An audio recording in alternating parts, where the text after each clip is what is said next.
Yang dikatakan Melayu ini, mereka bukan pendatang. Penduduk yang tinggal di alam Melayu. Bangsa Melayu telah lama menetap di Indonesia. Melayu kan orang sini, sepatutnya yang pendatang Cina dengan India.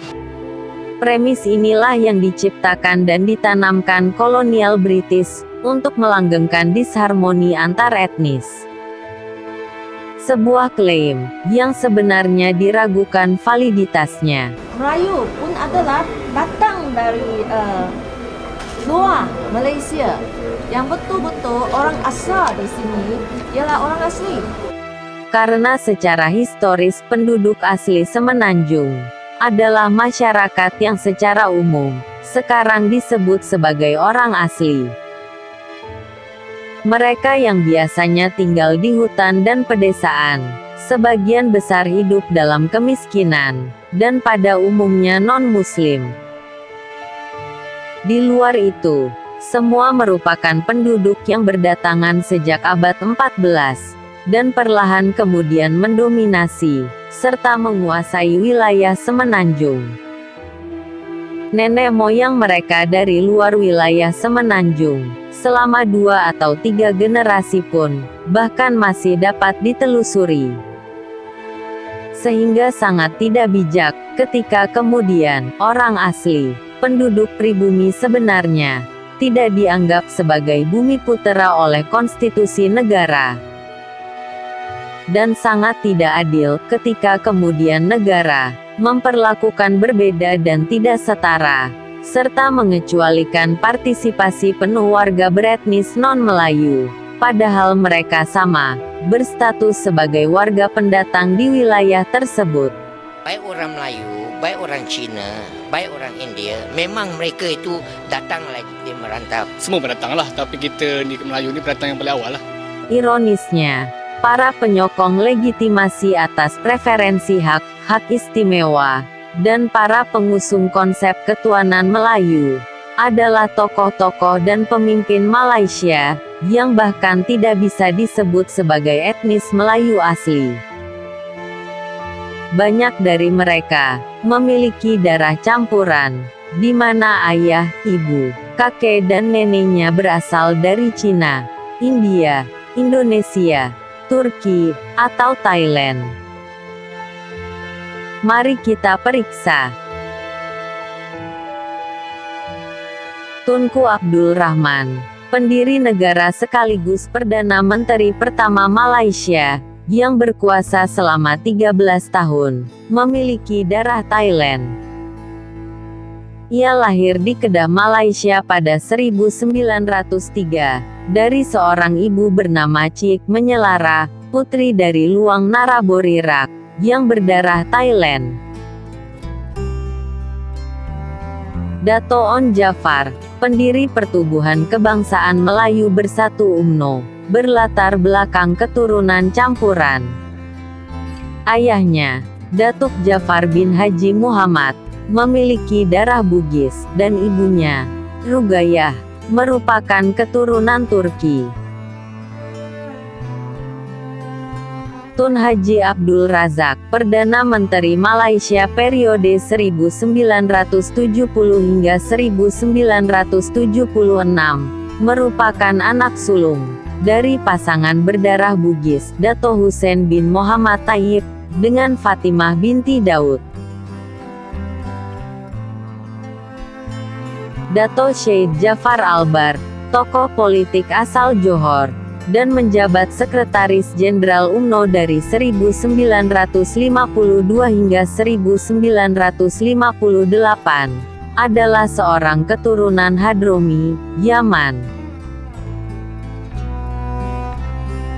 Dato' Hussein Onn, Perdana Menteri Malaysia dari 1979 hingga 1981, adalah putra dari pendiri UMNO, Dato' Onn Jaafar yang berdarah campuran Turki dan Bugis. Tun Mahathir Mohamad, Perdana Menteri Malaysia pada 1981 hingga 2003, yang kembali terpilih untuk periode 2018 hingga 2020, memiliki garis keturunan India. Kakeknya berasal dari wilayah Kerala, India. Tun Abdullah Ahmad Badawi, Perdana Menteri Malaysia periode 2003 hingga 2009, memiliki darah campuran. Ayahnya, Tun Abdullah, adalah seorang keturunan Arab, dan ibunya merupakan keturunan Cham dari Guangdong, Cina.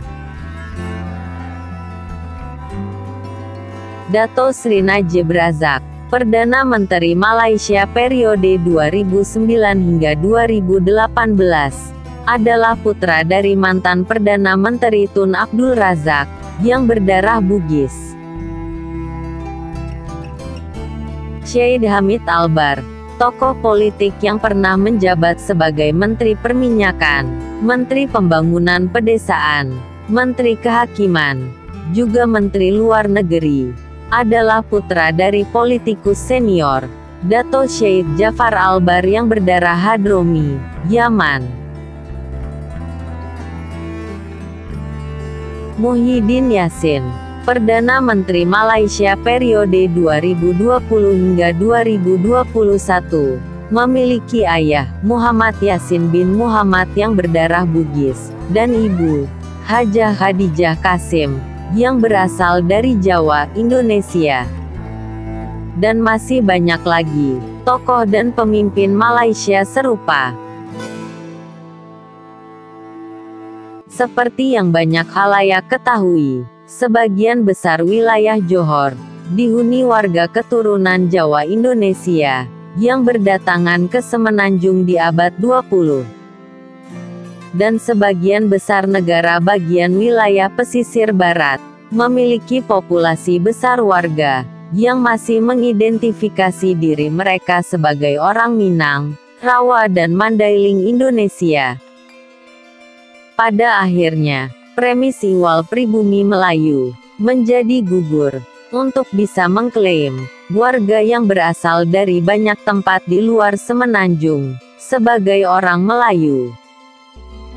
Juga tidak bisa dijadikan dalil untuk mensubordinasi dan mengecualikan peran serta partisipasi warga yang memiliki nenek moyang berasal dari wilayah lain di luar Semenanjung.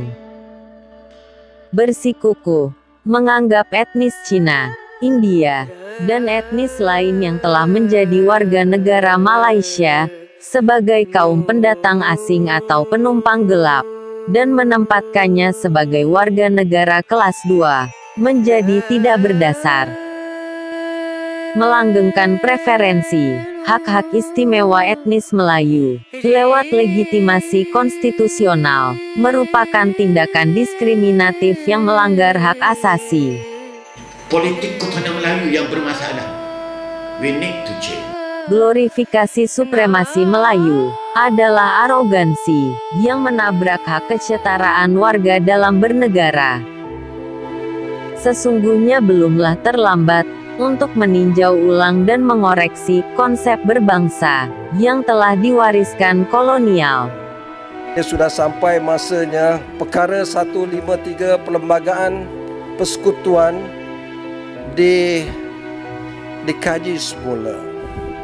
Sebelum arus zaman menggerus dan mengubahnya dengan paksa. Terima kasih telah menonton video ini. Semoga bermanfaat. Salam.